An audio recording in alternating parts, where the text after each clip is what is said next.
La bienvenida al abogado Esteban Santos. Él es internacionalista, experto en asuntos internacionales.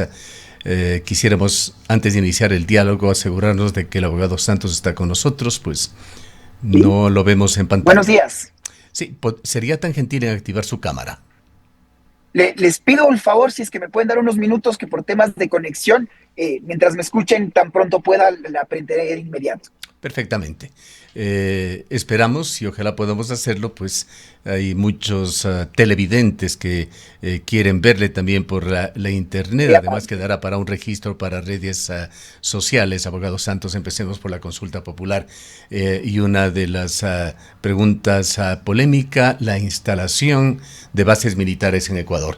El presidente de la República la semana pasada en una entrevista con CNN mencionó incluso ya los posibles lugares en los cuales se instalaría y como primera opción puso la isla de Baltra, que fue ocupada ya para estos fines durante la Segunda Guerra Mundial, pero también ha abierto la posibilidad, en caso de que no sea Baltra, que podría ser alguna de las provincias de la costa ecuatoriana. ¿Cómo ve usted este tema que genera mucha polémica en Ecuador? Bueno, pues nuevamente, primero agradeciéndoles mucho por la invitación. Insisto, espero solventar rápido los temas de conexión y poder estar con ustedes también en pantalla. Creo que para poder abonar al debate, tal vez lo que podemos hacer los académicos es dar datos y los datos simplemente no parcializados en aras de que quienes nos escuchan y nos vean, pues puedan tomar una decisión. La primera, como usted muy bien lo decía, Estados Unidos ya tuvo, bueno, dos bases, la una en Baltra y la otra en Manta. En su momento la lógica era precautelar, la de Baltra, el canal de Panamá, y estábamos en la Segunda Guerra Mundial y la lógica era ver cómo hacer para no permitir que los enemigos de entonces puedan hacerse, insisto, con el control del canal de Panamá, más que problemas internos en el Ecuador. Cuando sale la base de Manta, en cambio, el Ecuador tiene un prisma. El gobierno de entonces dijo que el entregar una base militar era ceder soberanía y que por lo tanto eso era inaceptable y que el Ecuador debería ser el único que pueda resolver sobre sus propios conflictos y sobre su propia Ahora perdimos su audio. Ojalá podamos reconectarnos. Estamos intentando. seguridad, se dijo en Ya, aquel ahora entonces. sí, Bueno, sí, así tuvimos están yendo los un breve ecuatorianos en corte. No le torno a escuchamos. esta lucha contra el crimen. No le ¿Aló? escuchamos los últimos 30 segundos. Habíamos tenido Disculpa, un por favor. corte, sí. Bueno, les Sí. decía, Adelante. uy, qué pena. Espero que ahí sí. Les decía que el gobierno, cuando salió la base de Manta, lo que se dijo en su momento fue que no se podía aceptar por temas de soberanía el que alguien externo, el que un gobierno amigo, por muy amigo que fuere, que pueda tener injerencia en la seguridad del Ecuador. Y entonces, no solo que se cerró la base de Manta, sino de que declaramos persona no grata a la embajadora norteamericana y al representante de los multilaterales también, porque había toda esa visión país. Entonces les decía, ¿qué datos podemos abonar? La Organización Mundial de las Naciones Unidas tiene 193 países, ¿ok? En el mundo existen más de 1.200 bases militares extranjeras. Entonces, claro, ahí hay una primera respuesta, si es que los países ceden soberanía sin más o si es que hablamos de países que tienen soberanía y que hacen un ejercicio efectivo de su soberanía, de saber a quién dejo entrar y a quién no dejo entrar. Concluyo con esta primera parte. Hay países como España, como Canadá, como Australia, que tienen bases de cooperación internacional.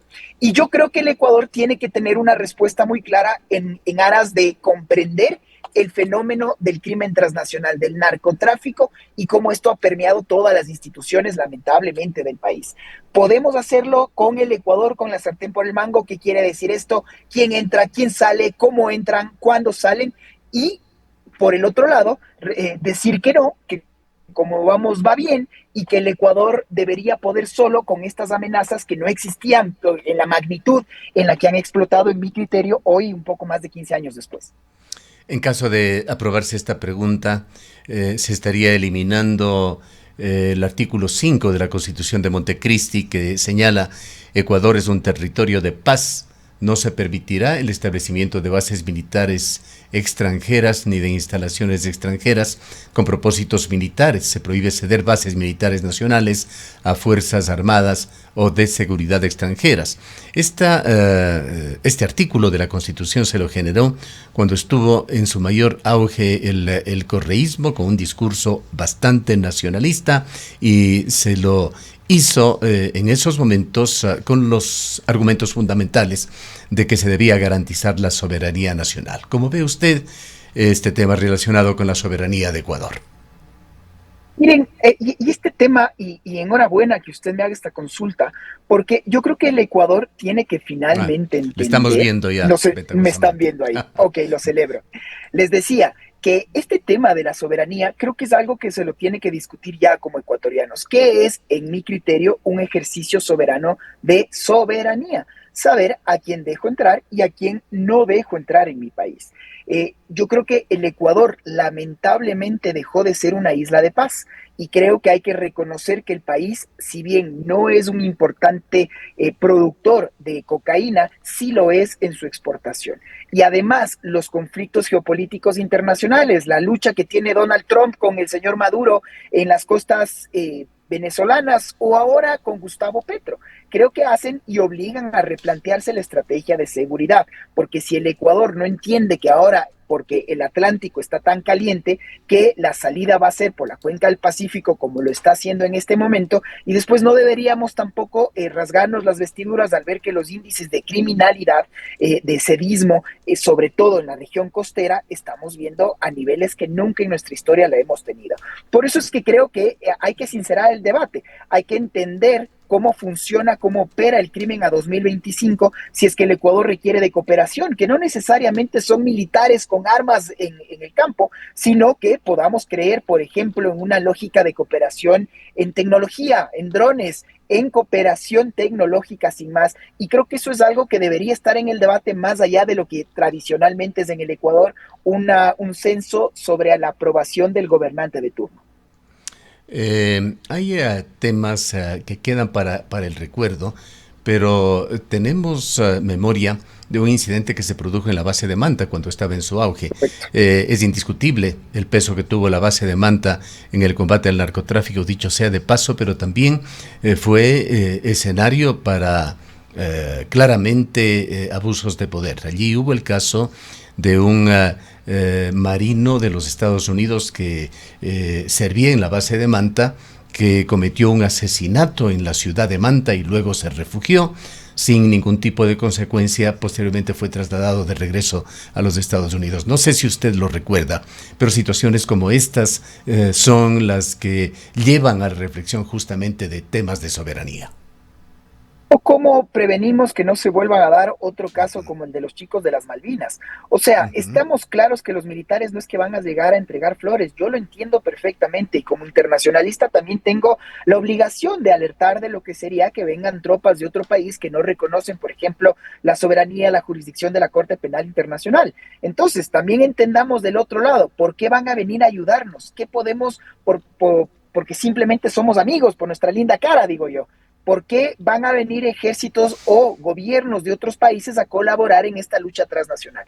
Yo le digo, para mí, muy claramente a los norteamericanos solo les interesa dos cosas y nada más. La primera es el tema migratorio y la segunda es el narcotráfico. Creo que el Ecuador ha logrado poner un tercer pilar que para nosotros es muy importante, que es el tema comercial. Entonces, y creo que también por eso próximamente vamos a recibir muy buenas noticias. Espero leer bien esa coyuntura, porque si es que Colombia con Petro se sigue disparando en el pie, en mi criterio, con este alejamiento de los intereses colombianos con norteamericanos, pues el socio en el cinturón del Ecuador puede y debe ser el Ecuador. Entonces, para terminar de responder a su pregunta, ¿cuál es el miedo que se puedan dar exabruptos? ¿Cuál es el miedo que se pueda dar una impunidad en torno a militares que puedan dar esta ayuda? Y por eso es que creo que es más importante que nunca lo que estábamos diciendo, una coyuntura en donde el Ecuador claramente sea el que controle, el que sea el que gobierne este acuerdo, el que sepa el tiempo, el que sea la forma y que sobre todo que pueda haber esta corresponsabilidad en un Estado de Derecho.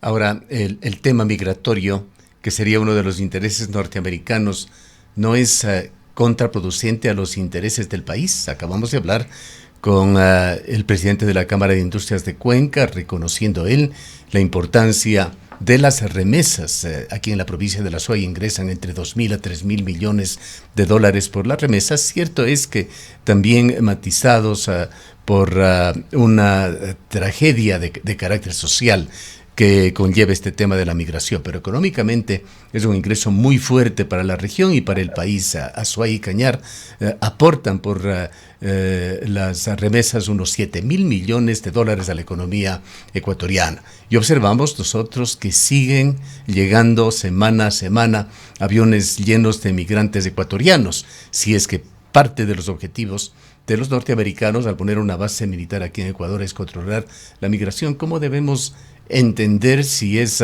algo positivo o negativo? A ver, vamos poniendo los puntos sobre las. Si es una base militar en una zona costera, no es que va a controlar la migración. Bueno, Esto usted, se va usted por acaba otros de lados. decir que es uno de los intereses este tema de la Sí, migración. sí, sí, sí, sí. La migración no tiene nada que ver con la base militar. Y vamos poniendo los puntos sobre las islas, decía. Porque el tema migratorio a los norteamericanos, con esta idea del MAGA, del Make America First Again, y primero los norteamericanos, que salgan todos los irregulares. Y al Ecuador, por supuesto, le interesa que nuestros connacionales sean tratados con dignidad, con respeto a un marco normativo internacional, por supuesto, que nadie venga esposado, que no tengamos familias separadas y que, por supuesto, que no tengan que salir por problemas económicos. Hay migrantes económicos y hay personas que buscan refugio por todo el tema de seguridad que estamos viviendo. Entonces, ¿es un interés conjunto? Por supuesto que sí. Ahora, hay que reconocer que a los norteamericanos, por eso le decía, le interesa sacar a personas. Porque se dijo inicialmente, y esto creo que va a pasar, que el Ecuador va a tener que recibir a nacionales de terceros países, porque si es que hay una Venezuela de un Nicolás Maduro que no acepta a sus propios connacionales, eso es una aberración al derecho internacional. Uno siempre puede volver a su país. Bueno, no pueden hacerlo hoy día en Venezuela. Entonces, que esperen en terceros países hasta que pueda resolverse su situación migratoria en los Estados Unidos y que puedan hacerlo en países como en el Ecuador. Yo entiendo que pueda hacer esa una realidad. ¿Por qué? Porque si usted quiere que le ayude en el tema seguridad, usted quiere que le ayude en el tema comercial, usted quiere que le ayude en el tema de cooperación. Yo hablo desde un prisma pragmático. Bueno, ¿a cambio de qué? ¿Por qué voy a querer yo hacer eso? El Ecuador es el único país que tiene una salida a la cuenca del Pacífico, el único que no tiene un acuerdo comercial con los Estados Unidos y sigue siendo este nuestro principal socio comercial. Los ecuatorianos siguen yéndose a los Estados Unidos, los productos quieren seguir yendo a ese mercado. Entonces, ¿cómo es que no estamos haciendo los mejores esfuerzos por llevarnos mejor con ese país? Y en eso, con ese O prisma, sea, creo que el actual ¿piensa gobierno usted que está haciendo. esta decisión, esta pregunta tendría un alto peso específico en lo que se refiere a mantener o no buenas relaciones con el gobierno de Trump? Mire, cuando usted habla del tema de cooperación en el ámbito militar, insisto, 2025, se crea el Homeland Security en el 2001 con los atentados de las Torres Gemelas, con esta lógica de que no necesariamente son soldados militares, pues, que tienen que estar en el territorio, que puede haber otro tipo de cooperación. Yo lo que creo es que hay que desapasionadamente revisar y preguntarnos si es que el Ecuador solo ha podido, si es que el crimen transnacional que opera de manera transnacional y que tiene más dinero y que tiene más fuerza que nuestras propias fuerzas de seguridad, pues el Ecuador debería hacerlo solo. ¿Por qué no aceptar la cooperación de países que puedan hacerlo? Hay muchos países, la Unión Europea, la Argentina, que han dicho que quieren colaborar, pero una cosa es el discurso. ¿Cuál ha sido el único país que holgóricamente decirlo con plata y persona, han sido los norteamericanos? Yo entiendo perfectamente esta idea de, oiga, yo no quiero ceder soberanía, yo no quiero volverme colonia de nadie, y lo entiendo perfectamente. Ahora, también quiero reconocer que puede darse una cooperación entre iguales, que puede darse una cooperación entre países que, separando a las personas del problema, enfocándonos en los intereses, el Ecuador tiene o no tiene la necesidad de suplir estos tres temas: seguridad, cooperación y migración. Si lo podemos hacer de la mano del que sigue siendo el hegemón en el mundo actualmente, pues la pregunta que yo devuelvo es, ¿por qué no? Quisiéramos también poner sobre el tapete el tema de que hay tres preguntas que podrían volverse, por llamarlo de alguna manera, dicotómicas, pues preguntan la que estamos tratando sobre las bases militares, la otra sobre el financiamiento estatal a partidos políticos y la tercera sobre la reducción del número de asambleístas. Nos preguntamos, y le preguntamos a usted en calidad de jurista, ¿qué pasaría si cualquiera de estas preguntas recibe en esta consulta popular un resultado contrario a lo que sería ir o no a una Asamblea Nacional Constituyente? Es decir, si se aprueba, por ejemplo, el tema de las bases militares extranjeras y no se va a una Asamblea Constituyente, entendemos que Noboa quedaría autorizado para modificar la Constitución y permitir la instalación de bases militares extranjeras. Pero ¿qué pasaría en caso contrario, en que estas tres preguntas sean negadas y la cuarta sea aprobada para ir a una Asamblea Nacional Constituyente? Son temas que podrían ser modificados de cualquier manera en esa Asamblea Nacional Constituyente a pesar de la negativa en esta consulta popular. Es una excelente pregunta, y es una excelente pregunta porque el Ecuador tiene desde siempre este reto de tener gobernabilidad, de tener instituciones que puedan sobrepasar a cualquier gobierno de turno, y que justamente la seguridad jurídica pueda ser un pilar fundamental. Siempre pongo como ejemplo cómo es que el Perú, primos hermanos nuestros, tienen ya 8 presidentes en 10 años, pero cómo es que el Perú logra tener tasas de inversión extranjera directa de más de 10.000 millones de dólares y nosotros no tenemos ni una fracción de eso. Precisamente para mí es porque ha habido estas instituciones que han logrado sobrellevar a la política de turno. Entonces, para hacerle muy concreto, ¿qué pasa si es que se dice sí a las bases, pero mañana hay una constituyente y la constituyente gana una mayoría contraria al gobierno que dice ya no queremos bases? ¿Se podría dar ese escenario? O un escenario en donde decimos sí a las bases, pero se pierde todo lo demás. Las cosas en derecho se hacen como se deshacen, es el primer aforismo jurídico, y la segunda, que evidentemente es el soberano el que decide. Entonces, sí, estamos en una época de transición interesante. Como usted muy bien lo decía en la antesala, vamos a refundar la patria por 21ª vez. Este es un problema de falta de leyes o de falta de su aplicación.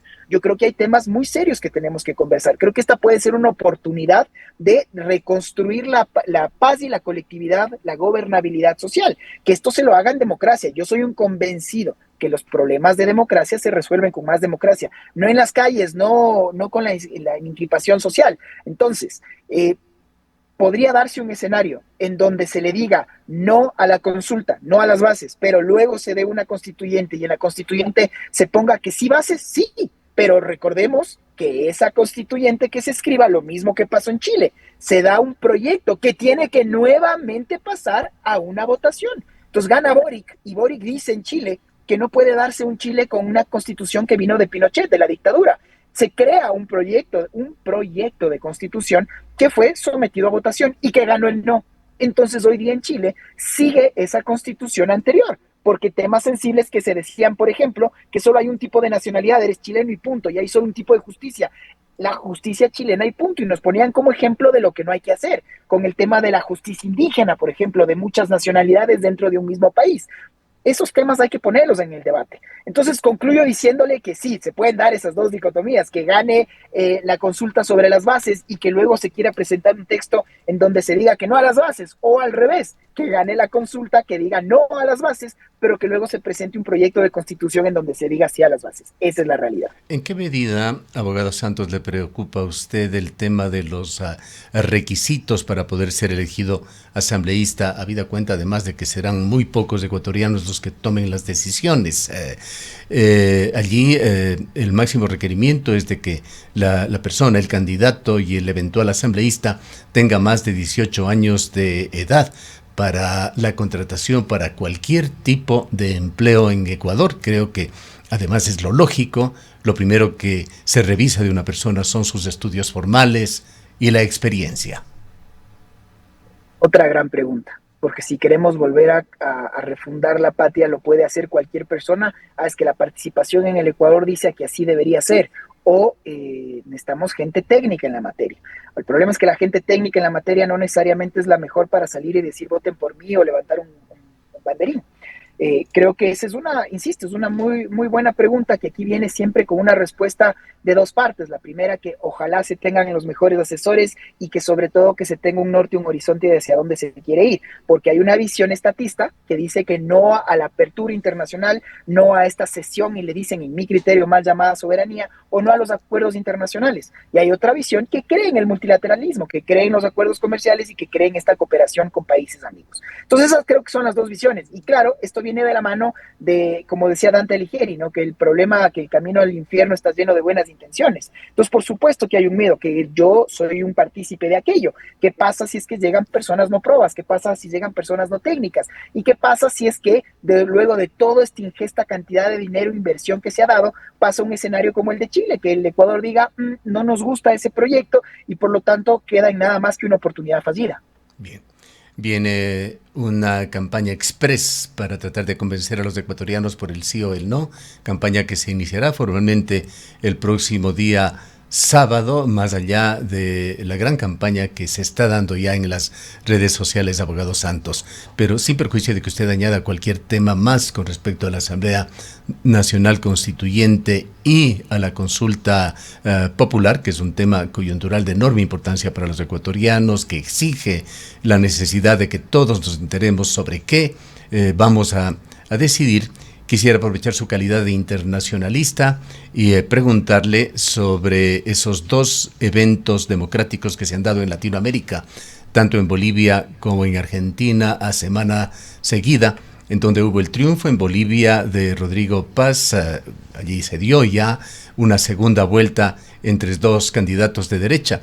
Y el día de ayer el sorpresivo triunfo de Milei con su movimiento Libertad Avanza, que ha conseguido la mayoría de votos incluso en el distrito de Buenos Aires. Con todo gusto, le doy tres comentarios finales. El primero, en Ecuador, como usted bien lo dice, la campaña empieza el sábado, pero ya todo el mundo está de campaña en redes. Entonces, eso no es momento de poner el dedo sobre la daga y dónde, cómo se están financiando, cómo es que se puede y cómo es que me van a decir que a 2025, octubre del 2025, no hay una campaña en redes y esa no es la más importante y que eso no puede ser auditado, que eso no puede ser objeto de sanción. Creo que ahí hay una pregunta muy, muy fuerte de cara al futuro. Dos, creo que el socialismo en América Latina está viviendo sus peores momentos, porque el movimiento al socialismo en Bolivia ha salido por la puerta de atrás, por la ventolera de atrás. Creo que las encuestadoras también son unas grandes perdedoras porque nadie le daba a un Javier Milei que gane en la Argentina con más de 15 puntos porcentuales, sobre todo cuando había perdido elecciones hace, ¿qué?, un poco más de 2 meses en la provincia de Buenos Aires. Entonces se decía desde siempre, el que pierde en Buenos Aires pierde pues las regionales a nivel nacional y no fue así. Entonces hay un mensaje muy claro. Yo me atrevo a decir que en Latinoamérica, en muchos países, se vota con el hígado, se vota con el sentimentalismo, con esta idea de que voto por mi ley porque no quiero que vuelva una Kirchner, la quiero enterrar a ella, o voto por Paz en Bolivia porque ya no quiero al socialismo del siglo XXI, más que por su proyecto político para enterrar al adversario. Y fíjese usted lo que termina pasando, insisto, en Perú, que los hinchas de la liga todavía no sabemos si nos podemos endeudar o no para ir a la final de la Libertadores, porque probablemente van a tener que cambiar la sede de Lima, porque hoy día, mientras usted y yo estamos hablando, el estado de emergencia se ha declarado, porque no sabemos si es que el señor Kerry se va a poder mantener o no en el poder. Entonces hay un tema sintomático muy importante en Latinoamérica de cómo solventar estos problemas. Y para mí, yo creo que siempre va a ser a través del diálogo, a través de espacios como los que estamos teniendo en este momento, y que ojalá más bien se tomen como ejemplo los buenos ejemplos, como si usted se cruza el Río de la Plata en Uruguay, sí se pudo cambiar de una izquierda a la derecha con la calle Pou y ahora nuevamente a una izquierda con Orsi. Como en Chile probablemente salga Boric y llegue un cast de derechas, pero los proyectos, los intereses país están muy alineados y por lo tanto se da una transferencia pacífica del poder. Hay muchos países que todavía tenemos ese reto y lo que espero es que finalmente podamos lograr consolidar a un Estado democrático, que es para mí la única fórmula de poder salir como país. Para finalizar, abogado Santos, ¿considera usted que esta situación pendular políticamente hablando de Latinoamérica va a continuar dándose estos cambios en las decisiones de las poblaciones, de los colectivos sobre la izquierda o de la derecha? ¿O estamos asistiendo a un fortalecimiento definitivo, por lo menos para el mediano, quizá el largo plazo, de la derecha en Latinoamérica? Interesante pregunta. Yo creo que esto pasa no solo en América Latina, sino en el mundo entero. Como usted tiene por primera vez un expresidente en Francia que está preso, como hay un Emmanuel Macron que puede estar por la salida, la centro derecha que creo que está teniendo un auge muy importante en el mundo, sobre todo por este empujo que está poniendo los Estados Unidos con la dinámica de irse en contra de la izquierda en todas sus dimensiones. Creo que hay movimientos mucho más pragmáticos y por eso yo le digo que yo lo que quiero es que ojalá sean las instituciones las que puedan sobrellevar al gobernante de turno. En resumen, yo creo que este es un momento que el Ecuador debe tener una discusión muy seria de qué tipo de país queremos, cómo hacemos para que vengan, para volver a ser una isla de paz, para que vengan las inversiones, para tener seguridad jurídica. ¿Qué han hecho países parecidos al nuestro para tener esa visión? Le mencionaba el Uruguay, le menciono Costa Rica. ¿Qué están haciendo países a donde no queremos llegar? ¿Cómo llegó Venezuela, el país más próspero de la región, a tener estos índices comparables con países fallidos como Haití? ¿Y qué queremos hacer finalmente como el Ecuador para posesionarnos como un Estado serio ante el concierto internacional? Bien, le agradecemos por su presencia. Estado honrado, un saludo. Declaraciones del abogado Esteban Santos, internacionalista. Son las 9:06 minutos.